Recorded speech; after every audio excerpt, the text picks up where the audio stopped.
오늘 우리 아까 읽었던 시편 강의 5편, 다섯 번째 시간 시편 5편을 중심으로 새벽 기도는 은혜의 방패입니다 라는 제목으로 여러분과 은혜를 나누도록 하겠습니다.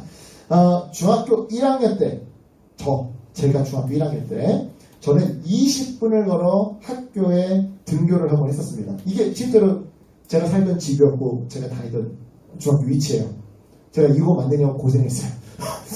지도에서 컨트롤 C, 컨트롤 V 해가지고 캡처해가지고 막 실제로 거짓말하면 안 되니까. 20분을 걸어서 실제로 제가 등교했던 길이에요. 제가 중학교 때 이 골목길을 따라 등교를 했었거든요. 20분을 걸어 학교에 등교를 하고 했었습니다. 그런데요, 2학년이 되면서 학교가 다른 곳으로 이전을 하게 된 거예요. 그래서 이전 20분보다 2배가 늘어난 40분을 걸어야지만 학교에 갈 수 있었는데요. 처음에는요, 이게 너무너무 싫었더랬습니다. 당연히 그럴 수밖에 없었죠. 20분에서 40분은 안 그래도 학교 가기 싫은 사춘기 어린 마음에 너무나도 큰 심리적 장벽이었으니까요. 아마 요즘에 제 친구가요, 이렇게 부끄러워서 출석 체크는 안 한대요. 근데 설교를 듣는데 지난주에도 왜 갑자기 방송사고 났냐 그러면서 예비견하고 저한테 문자가 왔더라고요. 근데 아마 보면 그 친구는 알 거예요. 다 우리 동네 친구니까, 고향 친구니까 이 이야기를 알 텐데 엄청난 심리적 장벽이었습니다. 하지만 얼마 안 가서 곧 그 40분의 시간을 너무나도 좋아하게 되었는데요. 그 이유가 있었습니다. 그 이유는 바로 태양 때문이었어요. 태양. 이전에 20분을 걸어서 학교를 가던 때에는요, 남쪽을 향해 걸어가야 했었습니다. 아침 시간에 남쪽을 향해. 하지만 학교가 동쪽으로 이전한 덕분에 새롭게 40분을 걸어서 학교에 갈 때에는 이 남동쪽을 향해 걸어가야 했던 것이죠. 즉 40분 내내 떠오르는 태양을 바라보면서 걸을 수 있었던 건데요. 그 시간이 저에게 얼마나 소중했는지 모릅니다. 당시 저는요, 심리적으로 매우 어두운 사춘기를 보내고 있었는데요. 저 오죽하면 제 중학교 졸업앨범 사진에 제 얼굴만 이렇게 사진 찍어서 여기다 넣을까 했었어요. 진짜 여러분, 인상이 다릅니다. 지금 이 얼굴이 아니에요. 이것보다 몇 배는 말라가지고 턱이 뾰족하고요. 눈 밑에 다크서클이 진짜 한 바퀴를 가봤어요. 진짜 눈 밑에 도끼 들었다는 표현이 정말 제 중학교 졸업앨범 사진을 보면 알아요. 제가 조금만 덜 귀찮았다면 아마 제 사진을 얼굴을 찍어서 넣었을 텐데 정말 저는 그 당시 정말 매우 어두운 사춘기 중학교 2학년을 보내고 있었습니다. 그랬던 그 시절 이 등교하는 40분 동안 떠오르는 태양을 정면으로 바라보면서 이 맞는 햇빛 샤워는요, 그날 하루 뭔가 좋은 일이 일어날 것 같은 그러한 좋은 기운을 저에게 불어넣어줬더랬습니다. 그래서인지 몰라도요, 그 시절 제가 가장 좋아하던 찬양은요, 소리엘이라는 그룹의 소명이라는 곡이었는데요. 소리엘 아세요? 소리엘 알면 좀 이제 연식이 좀 되신 분들이죠. 저와 비슷한 연식이 분들이고, 소리엘을 모르면 벌써 이제 한 시대가 지난 사람들인 거죠. 아무튼 소리엘이라는 이 그룹의 소명이라는 찬양을 굉장히 좋아했었는데요. 이 찬양의 앞소절, 첫 번째 소절 가사가 이렇습니다. 아침에 떠오르는 태양을 보며 너의 가슴이 뜨거운가 보라. 첫 가사라는 거예요. 아침에 떠오르는 태양을 보며 너의 가슴이 뜨거운가 보라. 이 찬양이 어린 시절에 너무 좋은 거예요. 등교하는 그 모습이 딱 앞에서 펼쳐지면서요. 그렇습니다. 힘든 시절을 보내고 있는 사람들에게, 그래서 아침에 눈을 뜨면 밝은 기운이 샘솟기보다는 분노나 또는 무력감이 먼저 찾아오는 사람들에게 이 아침 햇살은요, 그 마음의 어두움을 몰아내주는 좋은 도구가 되어주곤 합니다. 그래서 실제로 여러분, 내가 굉장히 좀 우울한 가운데 있는데 내가 반지하다 그러면 여러분 조금 무리하시더라도 2층 3층 올라가세요. 내가 좀 우울한데 우리 집이 북향이야. 그럼 남향으로 빨리 이사가세요. 진짜로요. 여러분, 이거 제가 그냥 농담삼아 하는 게 아니라 심리학적으로 그래요. 우울함에 빠져있는 사람들이 우울함을 벗어내는 여러 가지 처방들이 있는데, 도움이 되는 처방들이 있는데 그 중에 하나가 아침 햇살을 만든 거예요. 진짜예요. 그래서 여러분, 심지어 어떤 사람에게 있어서 이 아침 햇살은요, 마치 어둠을 몰아내는 하나님의 구원의 손길처럼 느껴지기도 하는데요. 실제로 오늘 이 시편 5편의 시인이 그랬습니다. 즉 시인은요, 아침에 일어나서 무력감이 막 우울감이 몰려오자 솟아오르는 아침 햇살을 보면서 천지 만물을 창조하신 하나님은, 특별히 저 아침 햇살을 통해 나에게 에너지를 불어넣어 주시는 그 하나님은 그렇게 우울한 분이 아니시라는 것을 기억하고 믿으면서 그분이 하나님이 자기에게 오늘 하루 필요한 모든 것이 되어 주신다는 것을 믿으며 이 시편 5편을 기록했더라 이 말이죠. 그러니까 다시 한번 말씀드리면, 보다 쉽게 정확하게 말씀드리면, 이 시편 5편은 어떤 사람이 쓴 거예요? 아침에 일어났을 때 살고 싶은 마음이 아니라 왜 또 아침이 찾아왔을까라고 하는 그 무력감과 우울감에 빠져있는 사람이 쓴 시가 시편 5편이에요. 그런 아침에 일어났을 때 찾아오는 우울감을 하나님을 향한 찬양과 하나님을 향한 믿음으로 극복하고 이겨내려고 몸부림쳤던 사람이 노래한 시가 바로 이 시편 5편이라는 말이에요. 배경이 있어요. 정말 그러한지 오늘 본문을 좀 자세하게 좀 살펴보도록 하겠습니다. 오늘 시편 5편은요, 시인의 간구로 시작됩니다. 먼저 1절을 보세요. 1절에서 나의 심정을 헤아려 주소서라고 말한 시인은요, 2절에서 내가 부르짖는 소리를 들으소서 하고 기도를 하는데요, 여기서 지금 이 1절에 쓰인 심정이라는 단어에 주목해 보시기 바랍니다. 이 심정이라고 하는 단어는요, 히브리어 하기그의 번역인데요, 중얼거리는 소리 또는 마음속의 묵상 또는 마음의 탄식이라는 뜻을 가지고 있습니다. 즉 1절에 나의 심정이란 입으로 터져 나오지 않는 그저 마음으로만 표현되는 내면 속의 신음소리라고 한다면, 2절에 기록된 부르짖는 소리란 이 내면의 신음이 입 밖으로 터져 나와서 막 울부짖는, 부르짖는 그러한 구체적인 소리를 의미하더라는 것이죠. 다시 한번. 여기에서 이 나의 심정은 뭐다? 마음속의 소리. 그냥 마음으로만 끙끙거리는 소리. 그리고 이 부르짖는 소리는 뭐다? 그게 입 밖으로 터져 나와서 정말 짐승의 울부짖음처럼 부르짖으며 울면서 외치는 기도 소리. 이해하시겠죠?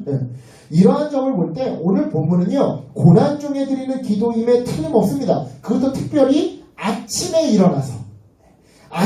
일어났을 때 찾아오는 그 우울감과 무력감과 억울함 앞에서 하나님께 드리는 기도임을 우리는 3절을 통해서 확신할 수가 있는 것이죠.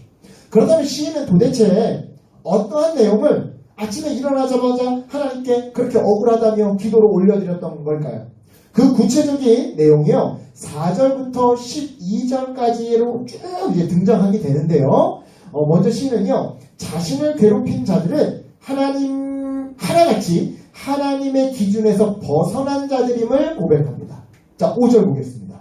5절 보세요. 거기에 오만한 자들이란 표현과 행악자들이란 표현 보이시죠? 또 6절 보시면 거기에 거짓말하는 자들, 그 뒤에 피 흘리기를 즐기는 자와 속이는 자들이란 표현 보일 겁니다. 자, 여기서 거꾸로 4절로 이제 올라가 보면요, 맨 위에 있는 4절로 올라가 보면요, 하나님은요, 이러한 자들과 함께 하실 수 없다라는 겁니다. 왜냐? 주님은 죄악을 기뻐하시는 분이 아니니까요. 그런데요, 이어지는 7절을 보니까 이러한 자들로부터 억울하게 고통받고 있는 이 시인은 주의 집에 들어가 주를 경외함으로 뭐라고요? 성전을 향하여 예배한대요. 즉 다시 4절로 올라가서 악이 주와 함께, 그죠? 악이 주와 함께 머물지 못하며라는 구절의 의미는 뭐인 겁니까? 이러한 악인들은 하나님의 집, 즉 성전에 못 들어간다는 거예요. 보시면 나는 주의 집에 들어가, 성전에 들어가 성전을 향하여 예배한대요. 그런데 악이 주와 함께 머물지 못한대요. 즉 악인들은 성전에 못 들어간다, 이 말이다, 이 뜻이죠. 네. 그런데요, 여기서 이런 질문이 들 수 있어요. 목사님, 우리 인생을 이렇게 주위를 둘러보면요, 악인들도 버젓이 교회 가서 예배하고 그러던데요, 그죠? 이런 질문이 생길 수 있어요. 목사님, 악인들도 버젓이 교회 가서 예배하던데요? 네, 맞습니다. 그래서 성경은요, 여러분 항상 문자 그대로를 받아들이면 안 되는 거예요.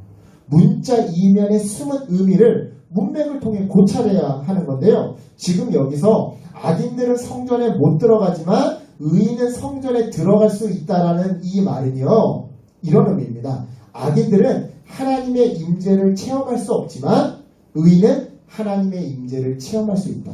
여러분, 전통적으로 성전은 어떤 곳이에요? 하나님이 임재하시고 하나님을 만나는 곳이에요. 자, 보시면 나는 성전에 들어가서 주님을 만난대요. 그런데 악이 주와 함께 머물지 못한대요. 즉 악인들은 성전에 못 들어간다는 얘기죠. 이 말은 문자 그대로 성전에 진짜 못 들어간다라는 의미가 아니라 하나님의 임재를 체험하지 못한다.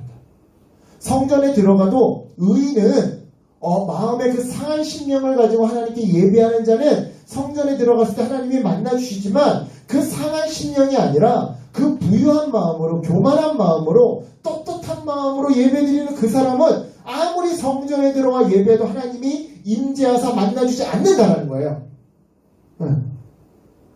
즉 반대로 말해서 하나님은요, 악인들이 아무리 부르짖어도 그들을 안 만나주시지만 의인들은, 상한 심령을 가진 자들은, 마음이 가난한 자들은 조금만 부르짖어도 만나주시더라는 것이죠. 그렇습니다. 이처럼 아침에 일어나자마자 억울함과 무력감, 우울감에 휩싸인 시인은요, 그냥 그렇게 자기를 방치하지 않았습니다. 그런 자신을 이끌고 예배당으로 나왔죠. 나와서 하나님의 임재를 사모하며 하나님의 힘을 간구했던 건데요. 그것이 바로 8절의 내용입니다. 자, 8절을 제가 세번역 성경으로 가져왔는데요. 세번역 성경으로 8절을 읽어보면 이렇습니다. 주님, 나를 대적하는 원수를 보시고 주님의 공의로 나를 인도하여 주십시오. 내 앞에 주님의 길을 환히 열어주십시오. 그렇습니다. 올바르게 행동하려고 애쓰는 사람들에게는요, 자연스럽게 원수들이 생기기 마련이에요. 여러분, 영화 이끼 보셨어요? 우리나라 영화 이끼? 아주 여러분들은 정말 영화를 안 보시는 것 같아요. 오직 성경과, 그죠? 오직 찬양과, 가요는 찬양만 듣고, 그죠? 드라마는 오직 기독교 배너 이런 것만 보고, 그지? 미션 이런 거, 패션 오브 크라이스트 이런 것만 보고, 그지? 여러분, 만화책 이끼도 안 봤어요? 그지? 만화책 안 보지. 만화책도 오직 성경 만화, 그지? 성경통도 하기 힘들 때, 그지? 만화로 된 애들용 이사야서 이런 거, 그지? 예. 영화 좀 보세요. 좀 제발 좀. 인생의 희노애락을 알 수 있는 건 성경뿐만 아니라 소설을 읽을 때, 또는 그 소설을 극화로 만든 영화나 드라마를 볼 때 또 인생의 희노애락을 많이 느낄 수가 있어요. 만화 영화 중에 이끼라고 있어요. 그리고 그걸 이제 영화한 이끼라고 하는 영화가 있는데, 그걸 보면 결국 그거예요. 너무나도 거룩하고 착한 한 사람이 왔는데 이 사람이 너무 착하니까 동네 사람들이 짜고서는 그 사람을 망가뜨리려고 하는 내용이에요.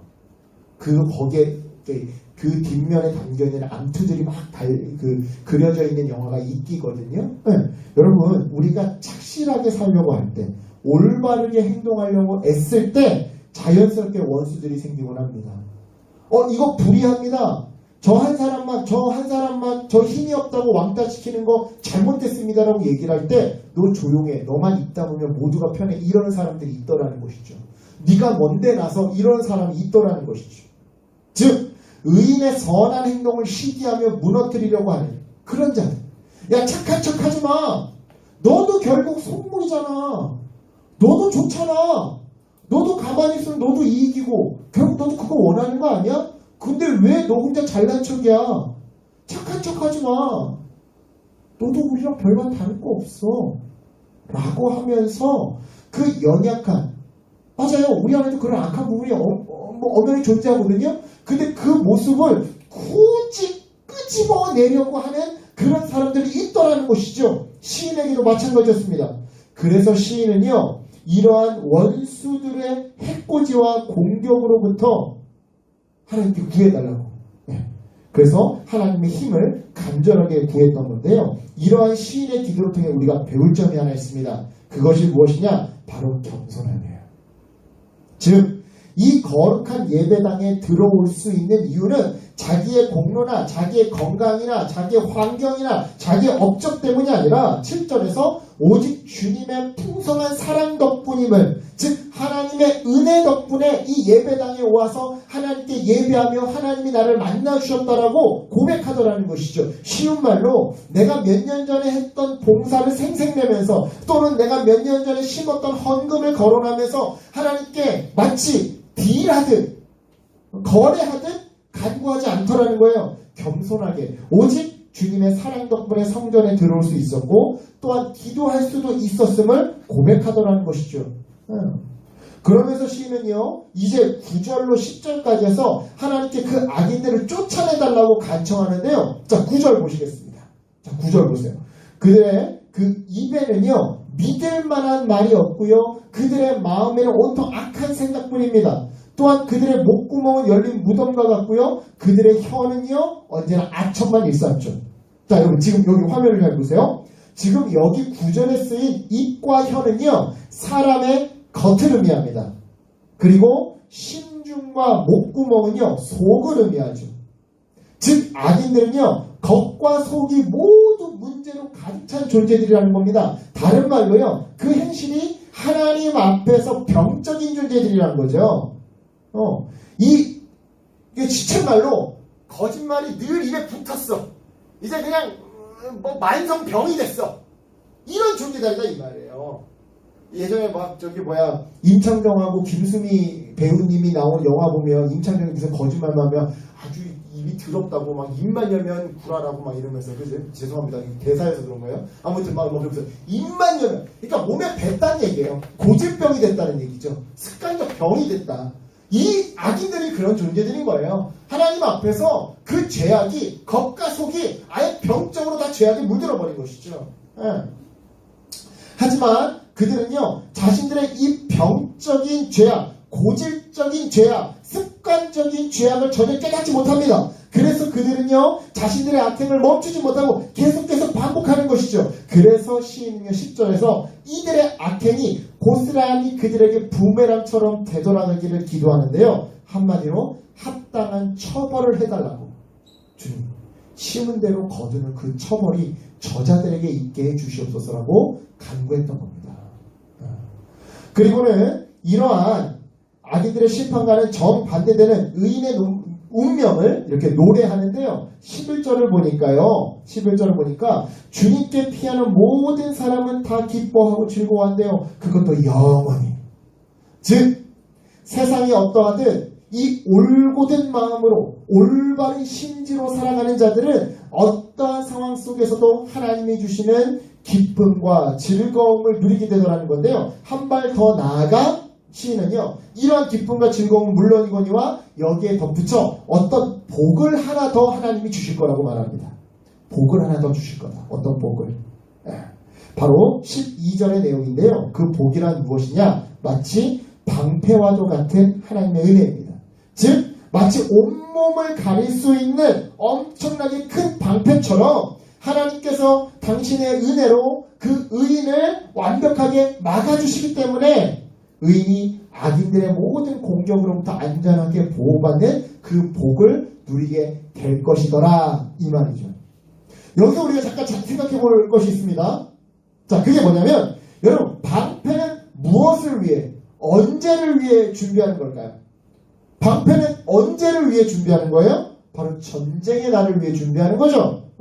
즉 우리 그리스도인들이 하나님의 백성이라고 해서 우리에게 전쟁으로 상징되는 고난 자체가 없는 것은 아니더라는 것이죠. 예수 믿는다고 해서 고난 없는 거 아니에요. 예수 믿는다고 해서 갈등이 없는 거 아니에요. 싸움이 없는 거 아니에요. 분쟁이 없는 거 아니에요.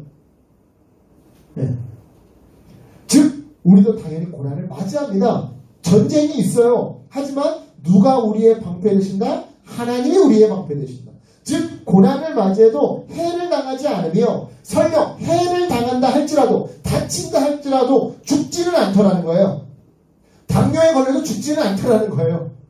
요도결석에 걸려도 죽지는 않더라는 거예요. 참고로 제가 오른쪽 콩팥에 돌매가 6개 있고 왼쪽에 2개 있다고 그랬잖아요. 그 중에 5개, 오른쪽에 5개가 뭉쳐가지고 작년에 제가 내시경 수술 3월달에 한 거였잖아요. 근데 사실 휴가 가기 한 2주일 전인가 이쪽 콩팥에 하나 남았는데 또 나왔었어요. 그래서 방광 밑에 걸려가지고 또 병원 가서 조영제하고 난리 났었는데 이번 주에 휴가 갔을 때 빠졌습니다. 그러니까 돌멩이 앞으로 이제 2번 더 겪으면 돼. 왼쪽 공판에 이제 2개 더 겪으면 되는데 그래도 죽지 않다는 거야. 해를 당할지언정 앞으로 2번 고통을 더 겪을지언정 죽지 않다는 거예요. 예. 여러분 이것이 바로 하나님이 우리의 은혜의 방패가 되신다는 말의 의미인 겁니다. 해를 당하지 않는다. 설령 해를 당한다 할지라도 죽지는 않는다. 우리 소진 선배가 무서워요. 뭔가 와닿나 보죠? 죽지는 않아요. 괜찮아요. 우리가 주님을 믿는 이유 때문에 우리가 이웃에게 퍼줘요. 나눠줘요. 그래서 가난할 수 있어요. 그런데 산입에 거미를 주진 않아요. 무슨 말인지 이해하시겠죠? 자, 여기까지가 오늘 본문의 내용입니다. 자, 그렇다면 이러한 내용을 바탕으로 이제부터 우리는 본문을 좀 짧게 묵상해 볼 건데요. 먼저 1절로 2절입니다. 이 부분에서 우리는요. 하나님은 어떠한 분이신지를 묵상하게 되는데요. 하나님은 부르짖는 기도뿐만 아니라 신음까지 들으시는 분이다라는 사실을 묵상하게 됩니다. 자, 1절을 보세요. 거기서 심정이라는 단어는요. 아까 전에 말씀드렸지만 입 밖으로 꺼내지 않는 마음속의 탄식을 의미합니다. 즉 하나님은 아무도 알아주지 않고 들어주지 않는 우리 마음속 깊은 목소리까지 헤아려 주시더라는 것이죠. 좀 더 쉽게 말해볼까요? 하나님은 꼭 우리가요. 큰 목소리로 부르짖지 않아도 우리 마음속 기도까지 다 듣고 응답해 주시는 분이더라 이 말이에요. 이 찬양의 지금 가사가 뭐예요? 내 마음속 전부를 다 아시는 주님. 굳이 내가 입으로 꺼내지 않아도 내 마음속의 깊은 탄식을 다 아신다. 내가 주여 주여 십창을 하지 않아도 주님 그냥 한마디만 해도 다 아신다. 그래서 제가 가끔씩 여러분께 설교하다가 이런 말 하잖아요. 여러분 정말 속상한 일이 있으면 길을 걷다가도 속상한 일이 딱 생각나면 잠깐 멈춰서 주님이라고 나지막히 부르라고. 그래도 주님 다 아신다고. 이게 괜히 하는 소리가 아니에요, 여러분. 여러분, 저 굉장히 이성적인 사람입니다. 굉장히 감정적으로 이 냄비 근성도 있지만 이성적인 사람입니다. 제가 성경에 없는 거 이야기한 적 있습니까, 어디? 네. 여러분, 다 들으시는 하나님이에요. 다 들으시는 하나님. 우리가 굳이 소리내서 우리 통성으로 기도하겠습니다. 아, 난 통성으로 기도하는 거 쓸쓸한데 그러면 통성으로 안 해도 돼요. 마음속으로 부르짖는 소리로 다 들으신다는 말이에요. 바로 이러한 하나님에 대한 올바른 이해가 있었기에 시인은요. 원수들의 모함과 뒷담화와 유언비어와 욕설에도 그 마음이 무너지지 않았던 겁니다. 여러분 지금 이거 보시면 반석이 지은 집이라고 하는 마태복음 7장 24절이에요. 마태복음에서 말하는 마태복음 7장 24절에서 말하는 반석은 행함을 의미해요. 행함이 없는 믿음은 모래 위에 지은 집과 같다. 그런데 저는 요거를 좀 더 확장해서 오늘 설교에 빗대서 좀 의미를 다시 곱씹어보자면 이런 의미도 될 수 있어요. 반석은 행동도 될 수 있지만 하나님에 대한 바른 지식. 쉽게 생각해서 우리 와이프가요, 저희 아내가요, 밥에 들어간 콩을 되게 싫어해요. 생콩은 먹는데 밥에 들어가는 완두콩을 그렇게 싫어해요. 근데 저를 몰라요. 그러면서 맨날 밥에다가 완두콩을 넣어가지고 먹으라고 그러는데 아내는 밥을 안 먹어요. 그럼 싸우겠죠. 그 관계가 금방 무너지겠죠. 근데 내가 정확하게 알아요. 아, 완두콩을 싫어해. 밥에 들어간 완두콩을 싫어해. 그러면 싸울 일이 없잖아요. 그게 반석인 거잖아요. 하나님에 대한 우리의 신앙도 그래야 돼요. 하나님을 제대로 알아야 돼요. 그런데 성경이 하나님의 말씀이라는 걸 믿는데요. 정작 읽는 사람은 없어요. 하나님에 대해서 알려고 하는 사람은 없어요. 하나님이 내 죄를 위해 죽으셨대, 다시 부활하셨대. 이거 믿는 사람들은 많아요. 근데 하나님에 대해서 알려고 하는 사람은 없어요. 성경을 읽으려고 하는 사람은 없어요. 반석이 만들어져 있지 않아요. 그러니까 원수들의 유언비어와 뒷담화와 나를 싫어하는 사람들의 그 누총에 금방 내 신앙이 무너져 내려버리는 거예요. 하나님을 알려고 하지 않을까? 하나님 모르니까. 그러니까 여러분 반석은 행함도 반석이지만 하나님에 대한 정확한 지식도 반석이에요. 반석이에요. 이를 통해 우리는요. 불타는 감정만으로는 시련의 터널을 지날 수 없음을 주여 주여 하고 부르짖는 그 열정적인 기도만으로는 시련의 터널을 통과할 수 없음을 배우게 되는 겁니다. 간혹 성도님들 중에 시련을 이겨내기 위해서 금식 기도하시는 분들이 있어요. 좋아요. 근데 그것만으로 통과 안 되는 문제를 만날 때도 있어요. 금식 기도가 무조건 만병통치약이 아니더라는 것이죠.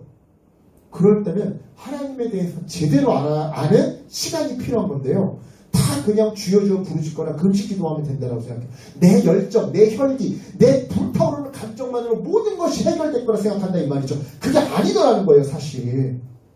여러분, 동시에 기도의 대상, 열정뿐만 아니라 열정과 함께 동시에 기도의 대상, 즉 하나님을 바르게 알아야, 성경을 읽고 하나님을 바르게 알아야 시련의 터널을 통과할 수 있음을 배우게 되는데요. 이러한 맥락에서 묻겠습니다. 사랑하는 여러분, 큰 소리로 주여 부르짖어야지만 하나님이 내 기도에 응답하신다고 생각하십니까? 하나님이 내 기도에 응답하시지 않는 이유는 내가 주여라고 부르짖지 않아서라고 생각하고 계십니까? 내가 주여 백창하면 하나님이 뿅 하고 하늘에서 남자가 내려와서 할렐루야 노래하고, 그 노래 가사 그거더구만. 하늘에서 남자가 비처럼 내려와. 그지? 맞지? 그 팝송 가사. 넌 외국에서 팝송도 않고 뭐 했어? 찬양만 들었어? 자, 아무튼 내 기도 소리가 작아서 하나님이 응답해 주지 않는 게 아니더라는 것이죠. 여러분, 혹시 그런 생각을 가지고 계신다고 한다면 여러분 그런 생각을 바꾸세요. 물론 하나님 아버지는요, 부르짖는 자의 기도에 응답하시는 분입니다. 하지만 동시에 용기가 없어서 또는 너무 큰 아픔에 미처 뭐라고 말이 안 만들어져서, 여러분 자녀를 잃은 부모님은요 뭐라고 말이 안 나와요. 그냥 짐승의 울부짖음 소리밖에 안 나와요.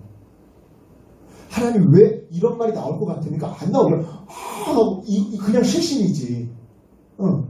용기가 없어서 또는 너무 큰 아픔에 미처 이 표현이 만들어지지 않아서, 또는 장애로 인해서 말을 할 수가 없어서, 또는 새벽에 너무 피곤한 나머지 미처 이 말이 언어가 생각나지 않아서 그저 마음속으로만 외치는 탄식에도 응답하시는 분이에요.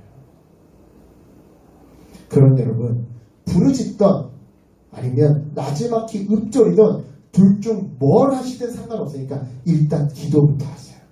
여기 뭐라고 나와 있어요? 인생의 가장 큰 비극은 응답 없는 기도가 아니라 드려지지 않는 기도.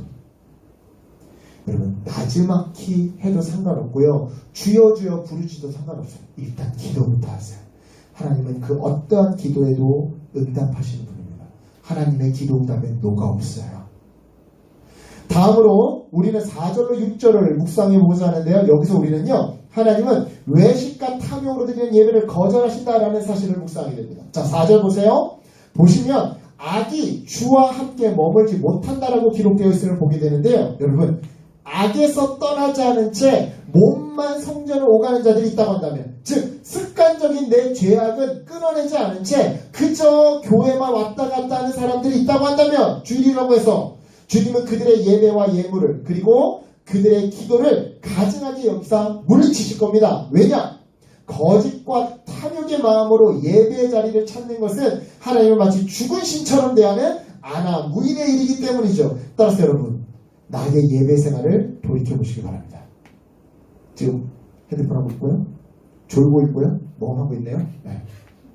요거랑 뭐 직접적인 연관은 없지만 예전에 저 신대원 때 이런 일이 있었어요. 신대원 때 아침 채플 시간이에요. 아침 채플이 한 9시인가에 있는데 신대원생들 중에 간혹 늦잠을 자는 친구들이 있어요. 그러니까 씻지도 않고 그냥 모자 눌러쓰고 채플 시간에 온 거죠. 교수님이 화가 났어요. 화가 나서 이렇게 설교 시간에 얘기를 하시더라고요. 여기 남자 형제들 중에 혹시 자기 결혼할 상대자의 부모님과 첫 상견례를 하는 날에도 모자를 쓰고 나갈 자신이 있다면 채플 시간에 계속 모자 써도 좋습니다. 무슨 말인지 아시겠어요? 여러분이 첫 시어머니, 시아버지께 인사드리러 간 날에 모자 쓰고 나갈 자신이 있다고 하신다면 이 채플 시간에 모자 쓰고 와도 제가 아무 말 안 하겠습니다. 여러분이 예배 생활을 돌이켜보세요. 내가 하나님을 아나무인으로 지금 상대하고 있는가? 한번 생각해보시죠. 네. 하나님이 가장 기뻐하시는 예물은요, 파란색 만장이 지폐가 아닙니다.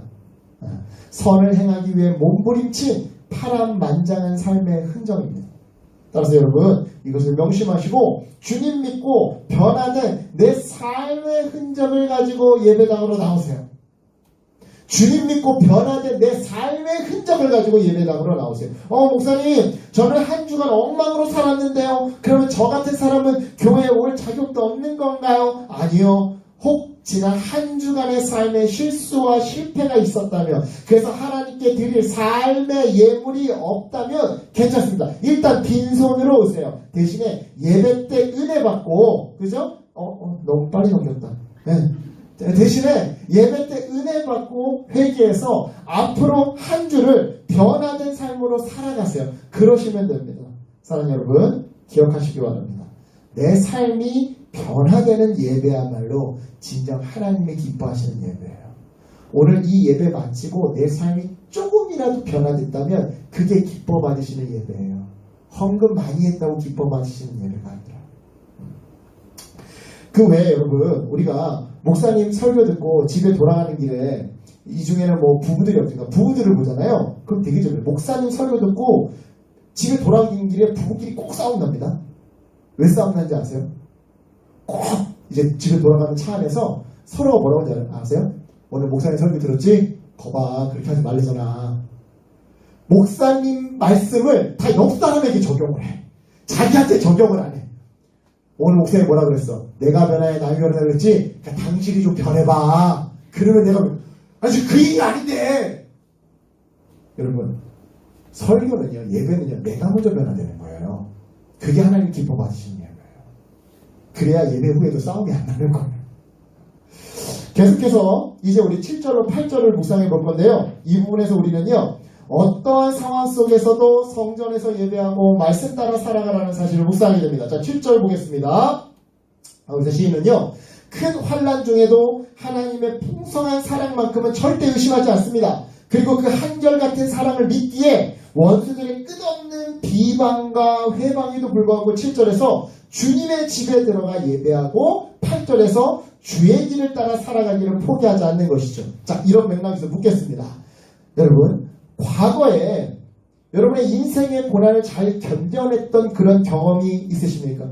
시련 속에서도 성도로서의, 그리스도인으로서의 도리를 다 지켜내신 적이 있으세요?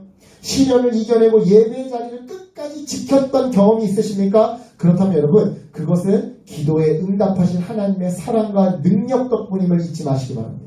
즉, 하나님을 경외하고 하나님 앞에서 겸손해야 한다, 이 말이에요. 여러분 잘 들어보세요. 그 전에 여러분, 요 굉장히 멋있는 말이에요. 궁신접수라고 하는 말인데요. 이거 참 좋아요. 뭐라고? 이게 삼국지에 나오는 말인데, 아무리 훌륭한 보석잔이라 해도 찻잔이 차 주전자에서 물을 얻으려면 찻잔의 위치는 차 주전자보다 낮아야 한다. 무슨 말이냐면, 자, 주전자는 허름한 주전자예요. 잔은요, 보석으로 막 만든 엄청나게 비싼 잔이에요.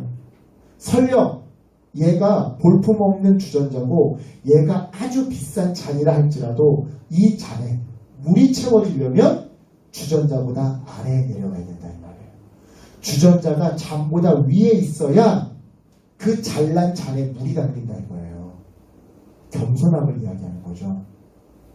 여러분, 이런 맥락에서 말씀드립니다. 경외함이란 하나님의 높음을 아는 그 자의 마음입니다. 그리고 겸손함이란 자기의 낮음을 아는 자의 마음이죠. 여러분, 이처럼 하나님의 높음을 알고 나의 낮음을 인정하시기 바랍니다. 그래야 어떠한 상황 속에서도 주님의 성전에 들어가 예배하기를 포기하지 않게 되는 것이죠. 주님 말씀 따라 살아가기를 포기하지 않게 되는 겁니다. 그리고 믿는 바 이처럼 성전과 말씀을 사랑하며 예배와 순종의 삶을 사는 자에게 하나님께서 반드시 좋은 것으로 응답해 주실 줄 믿습니다. 아멘. 자, 이제 마지막 3절만 묵상하고요, 말씀을 마치고자 하는데요. 오늘 본문 3절을 통해, 전체 시편 5편과 그리고 우리 지난주에 살펴봤던 시편 4편을 통틀어서 우리는요, 기도가 아침에 열쇠가 되고 저녁에 좌물쇠가 되게 하라라고 하는 영적 진리를 묵상하게 됩니다. 다시 한번, 기도가 뭐가 되게 하라? 아침에 열쇠가 되게 하라. 그리고 또한 뭐가 되게 하라? 저녁에 자물쇠가 되게 하라. 네. 자, 여러분 3절 보세요. 3절에서 시인은요, 아침부터 하나님을 향해 자기의 심령을 헤아려 주시사 자기를 보호해달라고 간절히 기도합니다. 그리고 앞선 시편 4편 8절에서 시인은요, 잠자리에 들기도 전에 역시 비슷하게 고난 속에서 주님 주시는 영적인 기쁨과 실제적인 보호를 간구했더랬죠. 이렇게 보자면 여러분, 시편 5편은요, 일어나자마자 드리는 기도를 의미하는 거고요. 시편 4편은요, 자기 전에 드리는 기도를 의미하는 겁니다.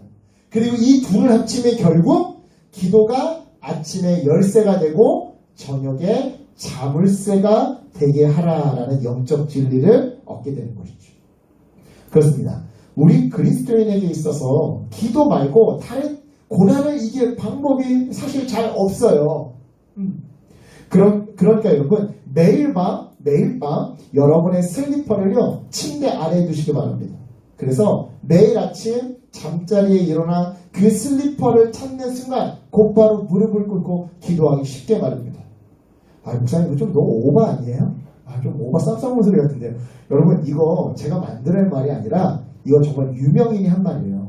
매일 밤 여러분의 슬리퍼를 침대 아래에 두십시오.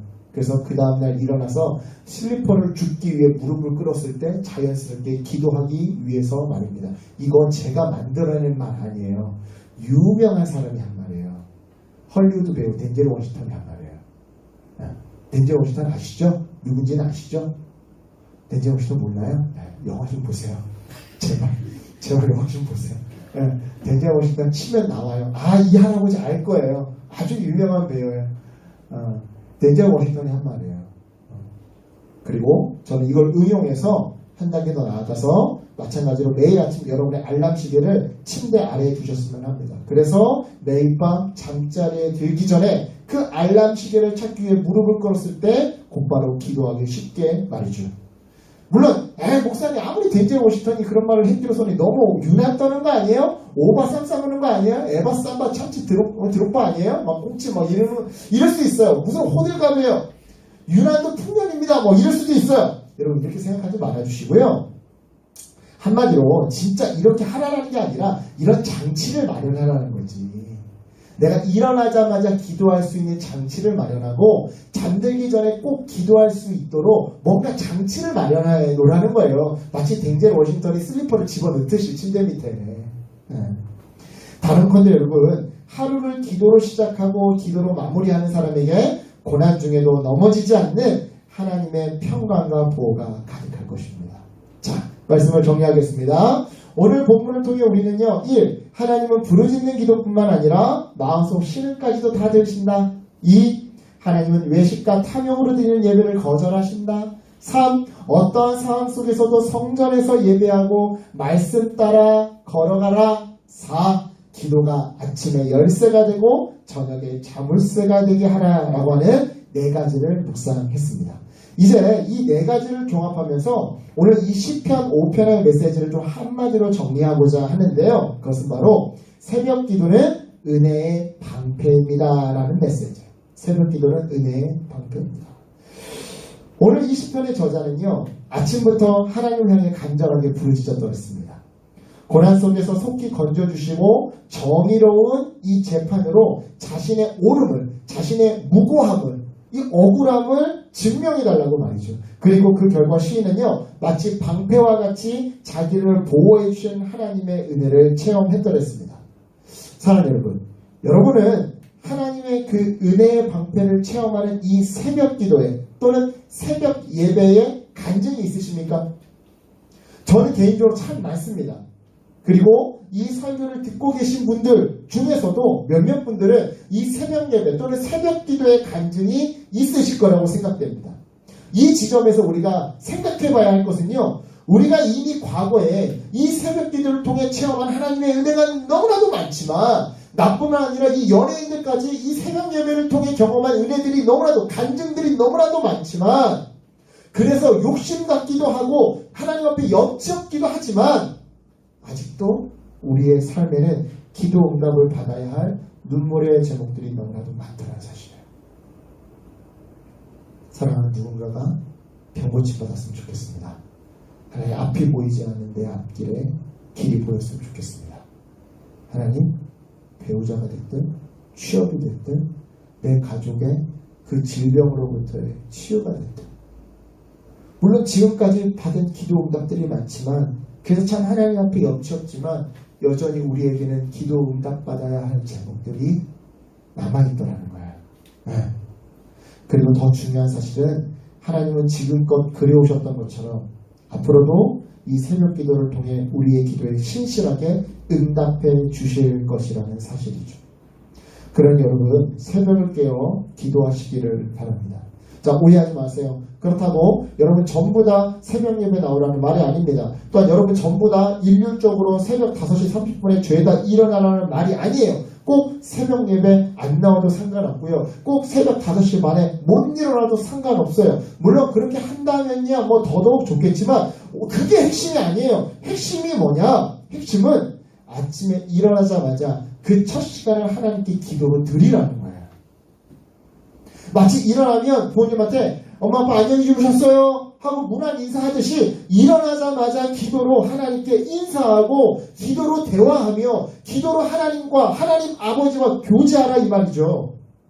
여러분 이처럼 매일 아침 찬양하고 말씀 읽고 기도하는 훈련은요 우리 영혼으로 하여금 천국의 신선한 공기를 들이마시게 할 거고요 우리 안에서 더 순결한 영과 고결한 생각들이 일어나도록 죄악의 생각들이 아니라 순결한 생각들이 생각나도록 할 겁니다. 그래서 결론적으로 새벽 기도는요 하루 종일 우리를 안전하게 지켜줄 것입니다. 마치 여호와 하나님의 방패처럼 천사의 그 날개처럼 말이죠. 그럼 여러분 이 믿음으로 앞으로 새벽을 깨어 기도하시기 바랍니다.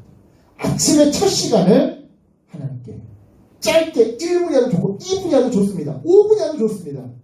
아침에 일어나자마자 첫 시간을 하나님께 기도로 드리는 기도의 자녀, 응답의 자녀, 그래서 보호의 자녀 되시길 주님의 이름으로 간절히 축원합니다. 아멘. 기도하겠습니다. 하나님